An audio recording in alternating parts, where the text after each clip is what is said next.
Approach, method, technique. শিক্ষা জগতে এই শব্দগুলো আমরা প্রায়ই শুনে থাকি, তাই না? কিন্তু এগুলো কি আসলেই এক, নাকি এদের মধ্যে কোনো সম্পর্ক আছে? আচ্ছা, যদি বলি একটা বড় শিক্ষা দর্শনের সাথে ক্লাসের একটা ছোট্ট খেলারও গভীর যোগসূত্র আছে, তাহলে কেমন হয়? চলুন আজকের এই বিশ্লেষণে আমরা এই ধারণাগুলোর রহস্যভেদ করি। প্রশ্নটা দেখতে খুব সাধারণ মনে হতে পারে, তাই না? কিন্তু এর মধ্যেই কিন্তু লুকিয়ে আছে শিক্ষাদানের মূল সূত্রটা, একটা বিশাল শিক্ষা দর্শন। কিভাবে ক্লাসের একটা সাধারণ মজার খেলার মধ্যে ফুটে ওঠে, এই সংযোগটা বুঝতে পারলেই আজকের আলোচনার গভীরে প্রবেশ করা যাবে। তো আগে স্লাইডের সেই ধাঁধার উত্তরটা কি? উত্তরটা হলো এই ৩ স্তরের কাঠামো। সবার উপরে আছে অ্যাপ্রোচ, যা আমাদের বলে দেয় আমরা কেন শেখাচ্ছি, এর পেছনের দর্শনটা কি। এরপরে আসে মেথড, যা আমাদের কিভাবে শেখানো হবে তার একটা পথনকশা দেয়। আর সব শেষে আসে টেকনিক, মানে ক্লাসে ঠিক কি করা হবে সেই কার্যকলাপগুলো। চলুন এবার এই কাঠামোর প্রত্যেকটা স্তরকে একটু কাছ থেকে দেখা যাক। তাহলে চলুন একদম গভীরে যাওয়া যাক। সবার প্রথমে আসছে সর্বোচ্চ স্তরটা, অর্থাৎ অ্যাপ্রোচ। এটাকে বলা যেতে পারে যে কোনো শিক্ষা ব্যবস্থার মূল ভিত্তি বা তার আত্মা। অ্যাপ্রোচ কি বলতে পারেন একটা বিশাল ছাতার মতো, যার নিচে পুরো শিক্ষা ব্যবস্থাটা দাঁড়িয়ে থাকে। এটা আমাদের শেখানোর পদ্ধতির পেছনের মূল কারণ বা কেন এই প্রশ্নটার উত্তর দেয়। ধরুন কেউ যদি বিশ্বাস করে যে ভাষা কেবল যোগাযোগের জন্যেই শেখা উচিত, তবে সেটাই তার অ্যাপ্রোচ। এটা কিন্তু কোনো নির্দিষ্ট প্ল্যান নয়, বরং একটা গভীর তাত্ত্বিক বিশ্বাস। এখানে কয়েকটা উদাহরণ দেখলে ব্যাপারটা আরও পরিষ্কার হবে।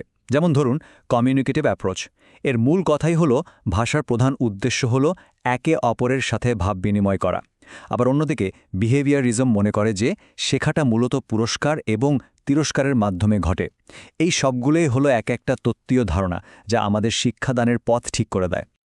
আচ্ছা, তত্ত্বের জগৎ থেকে এবার একটু প্রয়োগের দিকে এগোনো যাক। আমাদের অনুক্রমের দ্বিতীয় স্তর, মেথড। এটা অনেকটা তত্ত্ব আর ক্লাসরুমের বাস্তবতার মধ্যে একটা সেতুর মতো কাজ করে। মেথড হলো একটা ব্যবহারিক পরিকল্পনা বা বলতে পারেন একটা ব্লুপ্রিন্ট। এটা একটা দার্শনিক অ্যাপ্রোচকে ক্লাসরুমের জন্য একটা পাঠ্যক্রমে বদলে দেয়।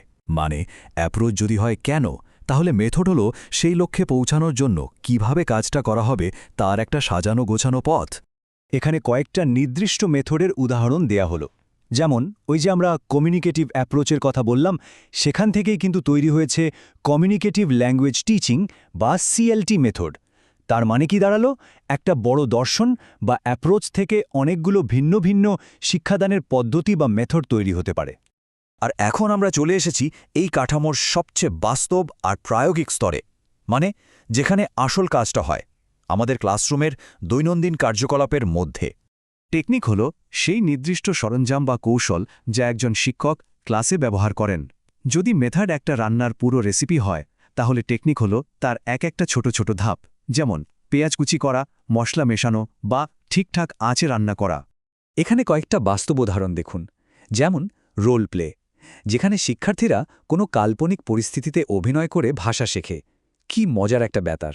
বা ধরুন ফিঙ্গার টেকনিক, যেখানে শিক্ষক আঙুল ব্যবহার করে দেখাচ্ছেন কিভাবে দুটো শব্দ মিলে একটা শব্দ হয়ে যায়। যেমন হি ইজ থেকে হিজ। এগুলোই হলো ক্লাসের সেই মুহূর্তের ছোট ছোট কৌশল, যা শেখার প্রক্রিয়াকে প্রাণবন্ত করে তোলে। এই স্লাইডটা দেখুন, পুরো ধারণাটা এক জায়গায় চলে এসেছে। এখানে পরিষ্কারভাবে দেখানো হয়েছে কিভাবে অ্যাপ্রোচ, মেথড আর টেকনিক একে অপরের সাথে সম্পর্কিত। অ্যাপ্রোচ হলো আমাদের দর্শন বা কেন, মেথড হলো সেই দর্শনকে বাস্তবায়নের পরিকল্পনা বা কিভাবে, আর টেকনিক হলো ক্লাসের আসল কাজটা, মানে ঠিক কি করা হচ্ছে তার বাস্তব রূপ। তত্ত্ব নিয়ে তো অনেক কথা হলো। চলুন এবার একটা বাস্তব উদাহরণের মাধ্যমে এই 3টে স্তরকে একসাথে মিলিয়ে দেখি। তাহলেই দেখবেন পুরো ছবিটা কেমন পরিষ্কার হয়ে গেছে। ভাবুন, একজন শিক্ষকের বিশ্বাস বা অ্যাপ্রোচ হলো ভাষা শেখার মূল উদ্দেশ্য হলো যোগাযোগ স্থাপন করা। এই বিশ্বাস থেকে তিনি কমিউনিকেটিভ ল্যাঙ্গুয়েজ টিচিং বা সিএলটি মেথডটি বেছে নিলেন। আর ক্লাসে এই মেথডটা প্রয়োগ করার জন্য তিনি একটা দারুণ টেকনিক ব্যবহার করলেন। শিক্ষার্থীদের দিয়ে একটা রেস্তোরাঁয় খাবার অর্ডার করানোর অভিনয় করালেন। দেখলেন তো কিভাবে একটা বড় দর্শন থেকে ধাপে ধাপে ক্লাসের একটা ছোট্ট কার্যকলাপে পৌঁছানো গেল। আর এই উক্তিটা কিন্তু চমৎকারভাবে পুরো সম্পর্কটাকে এক বাক্যে তুলে ধরেছে। অ্যাপ্রোচ হলো আমাদের দর্শন, মেথড হলো সেই দর্শনের ভিত্তিতে তৈরি করা একটা পথ, আর টেকনিক হলো সেই পথে চলার জন্য আমাদের হাতে থাকা ছোট ছোট সরঞ্জাম। এই বিশ্লেষণ শেষ করার আগে একটা প্রশ্ন রেখে যাই। এখন তো এই কাঠামোটা আমাদের কাছে বেশ পরিষ্কার। আচ্ছা, একটু ভেবে দেখলে কেমন হয় আমাদের দৈনন্দিন জীবনে কাজের জায়গায় বা অন্য কোথাও কি এমন কোনো শিক্ষণ টেকনিকের উদাহরণ চোখে পড়ে? বিষয়টি নিয়ে ভাবার জন্য এই প্রশ্নটা রইল।